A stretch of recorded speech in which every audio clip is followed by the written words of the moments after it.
Hi, everybody. I'm Nicole. Hi, everybody. I'm Jaden. I'm Eli. I'm Jason, and we are the Yahuwah and the Torah channel, and we thank you guys very, very much for hanging out with us. We have a special guest sitting at the table today. It is Miss Nicole. Miss Nicole, how are you? I'm good. That's good. Should we get a drum roll for having Mom at the table? Yay!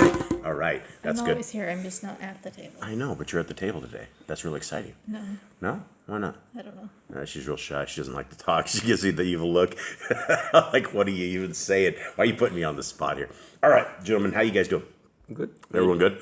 One of our beans is asleep. He was up all night doing work, and so he is out cold.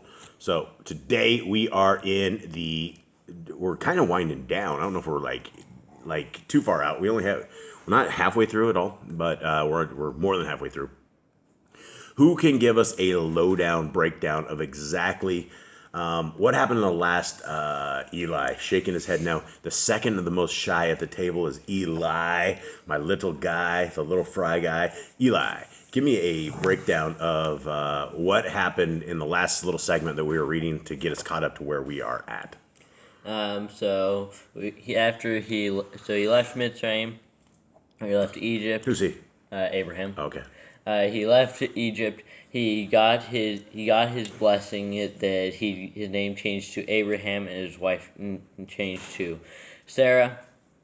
I believe after that he split up with Lot. Was that what happened last time?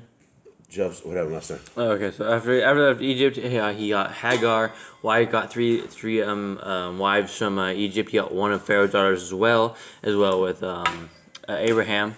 And they went to their land, and they had the discourse. We know about their shepherds having discourse over the land.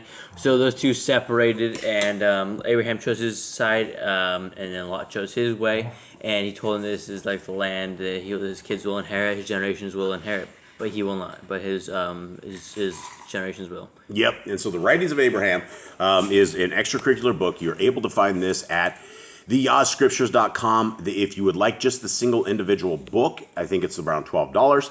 It is available right now. For every 10 of these books that are purchased, one full scriptures of this will be able to go into the prisons, the U.S. prison systems. And there are a lot of brothers, a lot of sisters out there that are looking for our Creator in the prison system. And North America has the largest prison system of anyone, anywhere, any country by far. It dwarfs every other country anywhere as far as the people that are incarcerated and always getting incarcerated.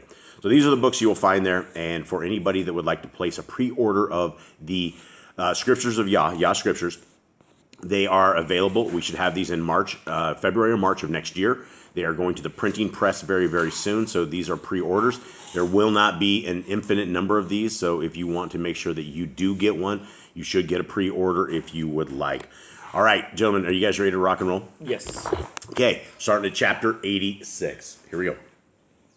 At this feast, the Ruach of Yahuwah fell upon me, and laying aside my garments, I danced before Yahuwah and sang unto Yahuwah a new song, saying, Baruch art thou, O Yahuwah, who hast given unto man knowledge of thy ways, that he might understand thy truths and see thine abundant mercies.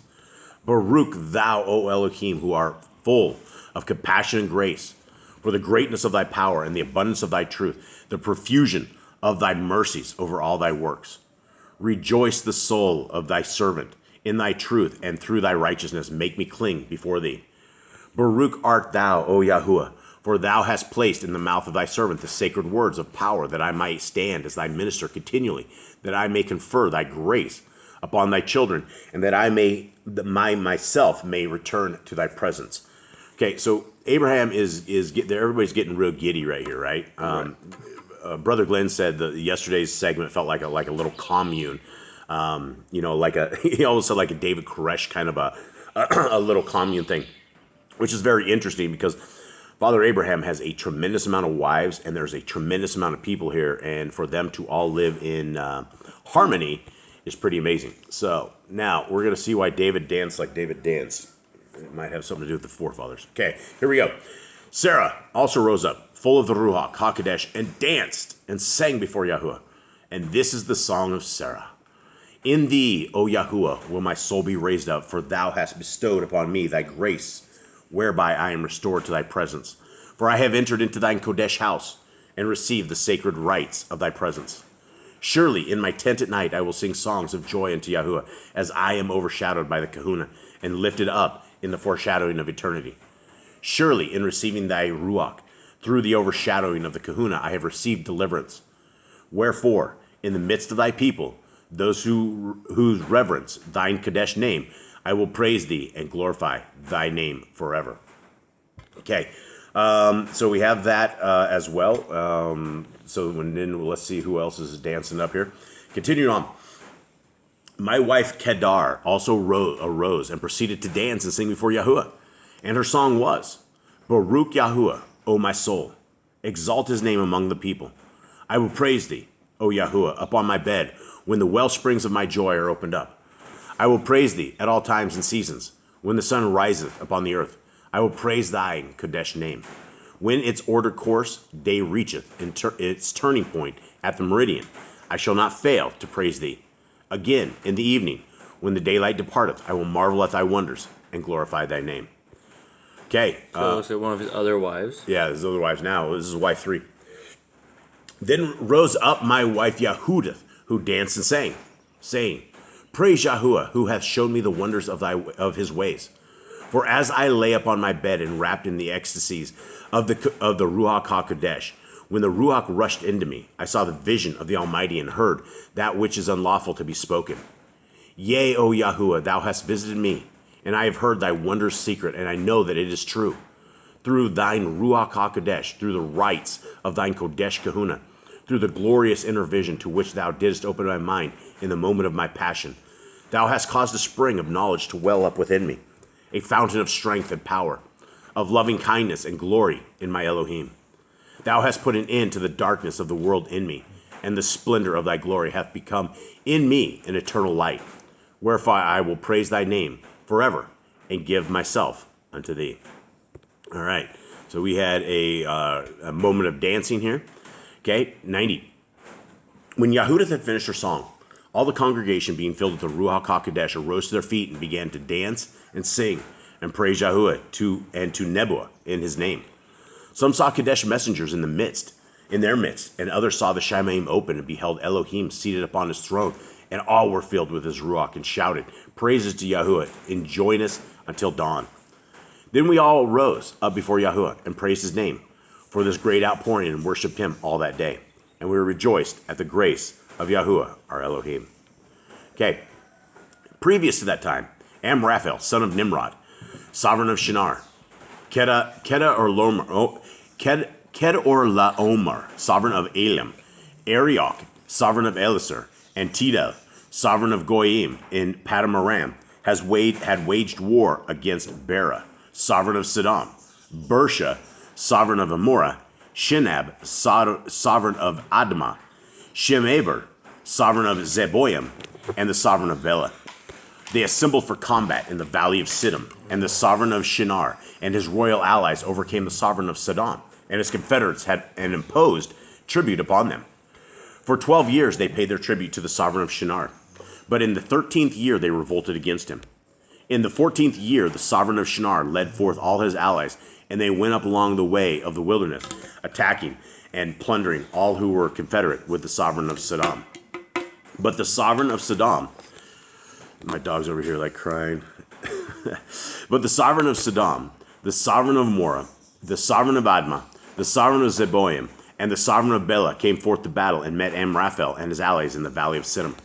However, Amraphel and his allies prevailed against them, and Bera, sovereign of Sodom, turned and fled, and Bersha, sovereign of Amorah, fell into the slime pits which were in the valley of Siddim, and perished there.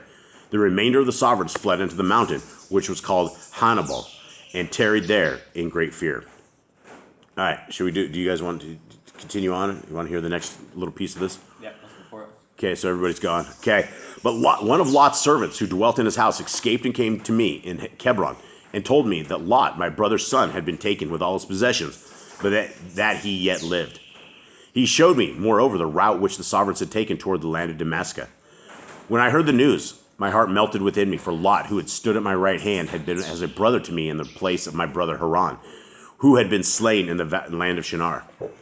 Oh, that Lot had stayed among the body of the Kadeshim of the Most High Elohim, I thought, and not go off to possess his own property apart. Then these circumstances would never have befallen him, that he should be in the hands of Amraphel, son of Nimrod, sovereign of Shinar, and his host.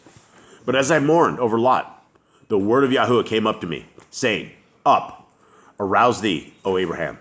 Take 380 of the young men of the strength of thine house, and also thy friends Anaram, Eshcol, and Mamre, each with 105 of the strength of his house, and also Eleazar of Damascus, who is with thee, in the tent, and pursue after Amraphel, son of Nimrod, sovereign of Shinar, for truly I shall deliver his hosts into your hands. All right, so we will leave you guys with a cliffhanger here. Seems like Nimrod's kid, one of his sons, went and became a king of another land. Yeah, and there was a whole bunch of different sovereigns here, and they all took over this, and they all had bad intent. And we have heard this before in the book of Jasher. They all get captured, and Abraham has to go after them.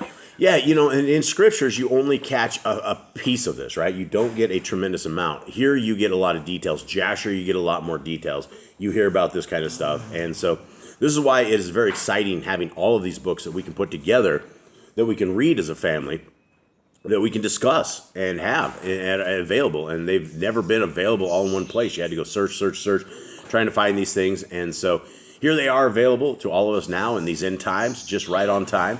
And, with that, we hope that you guys have a wonderful week. It is a Monday, I believe, on the work week. So a lot of you guys are going off to work. Much love to all of you guys out there. We hope that you guys have a wonderful day. Thank you for being a part of our family, and we will see you guys again tomorrow. All right, shalom.